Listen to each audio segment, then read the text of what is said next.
ও এই, দিলে তো শেষ করে সবটা ফেলে দিলে। এটা কি করলে তুমি? আমি ইচ্ছে করে করি নাই, পরে গেছিল। ওরে ব্যাকুলিয়া, এটা তোমাকে বুঝতে হবে। এটা একটা দারুণ খাবার, এভাবে নষ্ট করা যাবে না। এরপর থেকে সাবধানে নিবে, যদি পড়ে যায় তাহলে তোমাকে শেষ করব, বুঝতে পারছো? এবার পুরো মাংস এভাবে কুচি কুচি করে টুকরো টুকরো করে কাটতে হবে, যেন এগুলো টুকরো টুকরো করে দেখতে খুব সুন্দর লাগে। দেখো এবার কি সুন্দর দেখাচ্ছে। এটা খাইতে কিন্তু খুব মজা হবে, বুঝতে পারছো? ওই এবার মরিচগুলো নিয়ে আসো, তাড়াতাড়ি দাও এখানে। আরে দাও দাও, পুরোটাই দিয়ে দাও।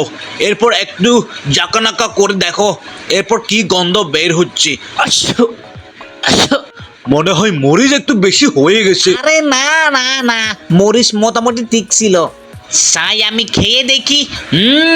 দারুণ মজা, খুব সুন্দর। আরে আরে, বলেছিলাম না মরিচ একটু বেশি হয়ে গেছে। বন্ধুরা, এমন মজার মজার ভিডিও পেতে একটা লাইক সাবস্ক্রাইব করে দিন।